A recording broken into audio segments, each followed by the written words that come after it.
શું તમારા વાળ પણ દિવસે દિવસે પાતળા થઈ રહ્યા છે? શું ઘાસકો ફેરવતા જ હાથમાં ઢગલાબંધ વાળ આવી જાય છે? તો આ વિડીયોને સ્કીપ કરશો નહીં, કારણ કે આજે હું તમને એવી સરળ ઉપાયો જણાવવાનો છું જે તમારા પાતળા થતા વાળને ફરીથી ઘટ્ટ અને મજબૂત બનાવવામાં મદદ કરી શકે છે. નમસ્કાર મિત્રો, તમારું સ્વાગત છે. આજના સમયમાં નાની ઉંમરમાં જ વાળ ખરવા અને પાતળા થવાની સમસ્યા ખૂબ જ સામાન્ય બની ગઈ છે. પ્રદૂષણ, તણાવ અને ખોટી જીવનશૈલીના કારણે હજારો લોકો આ સમસ્યાથી પરેશાન છે. પરંતુ સારા સમાચાર એ છે કે કેટલીક સરળ આદતો અપનાવીને તમે તમારા વાળને ફરીથી સ્વસ્થ બનાવી શકો છો. વિડીયોને અંત સુધી જોઈજો, કારણ કે છેલ્લો ઉપાય મોટાભાગના લોકો અવગણે છે અને એ જ સૌથી વધારે અસરકારક સાબિત થઈ શકે છે. સૌથી પહેલા જાણીએ કે વાળ શા માટે પાતળા થાય છે. નિષ્ણાતોના જણાવ્યા મુજબ દરરોજ 50 થી 100 વાળ ખરવા સામાન્ય છે, પરંતુ જો તેનાથી વધુ વાળ ખરે છે તો એ ચિંતાનો વિષય બની શકે છે.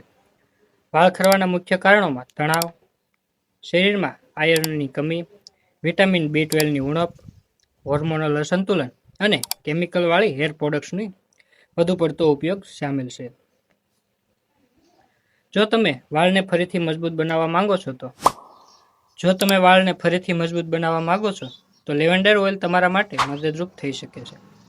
નહાવાના લગભગ 10 મિનિટ પહેલા માથામાં હળવો મસાજ કરો અને પછી શેમ્પૂથી વાળ ધોઈ લો. આ ખાસ કરીને એવા લોકો માટે ફાયદાકારક બની શકે છે જેમના ઘરમાં ખારું પાણી આવે છે. ઉપાય નંબર 2, ડાયટમાં વધારો કરો. જરૂરી પોષક તત્વો. ઘણા લોકો મોંઘી પ્રોડક્ટ પાછળ પૈસા ખર્ચે છે, પરંતુ વાળની સમસ્યાનું મૂળ કારણ ઘણીવાર ખોરાક હોય છે. આયર્ન, ઝીંક અને ફોલિક એસિડ જેવા પોષક તત્વો વાળના વિકાસ માટે ખૂબ જરૂરી છે. લીલા શાકભાજી, ફળો અને ડ્રાય ફ્રૂટ્સનું નિયમિત સેવન તમારા વાળને અંદરથી મજબૂત બનાવી શકે છે. ઉપાય નંબર 3, બાયોટિનનું મહત્વ. શું તમે જાણો છો કે બાયોટિનને વાળનો સૌથી મોટો મિત્ર માનવામાં આવે છે? બાયોટિન વાળના મૂળને મજબૂત બનાવવામાં મદદ કરે છે. બદામ, અખરોટ અને કઠોળ જેવા ખોરાકમાં બાયોટિન ભરપૂર પ્રમાણમાં મળે છે. જરૂર પડે તો ડોક્ટરની સલાહ લઈને સપ્લિમેન્ટ પણ લઈ શકાય છે. ઉપાય નંબર 4, ઓમેગા 3 અને ઓમેગા 6. હવે વાત કરીએ એ ઉપાયની જેને મોટાભાગના લોકો અવગણે છે. ઓમેગા 3 અને ઓમેગા 6 ફેટી એસિડ્સ માત્ર હૃદય માટે જ નહીં, પરંતુ વાળ અને સ્કાલ્પ માટે પણ ખૂબ જ જરૂરી છે.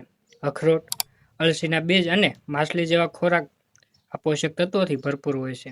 આ તત્વો સ્કાલ્પને સ્વસ્થ રાખવામાં અને સમય પહેલા વાળ ખરવાની સમસ્યાને ઘટાડવામાં મદદરૂપ બની શકે છે.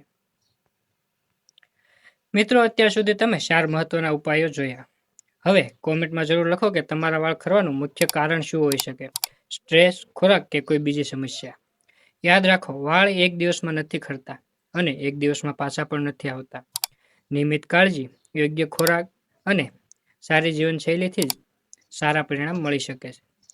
જો તમને આ માહિતી ઉપયોગી લાગી હોય તો વિડીયોને લાઇક, મિત્રો સાથે શેર કરો અને આવી જ ઉપયોગી માહિતી માટે ચેનલને સબસ્ક્રાઇબ કરવાનું ભૂલશો નહીં. આભાર. ફરીથી મળીએ નવી અને રસપ્રદ માહિતી સાથે.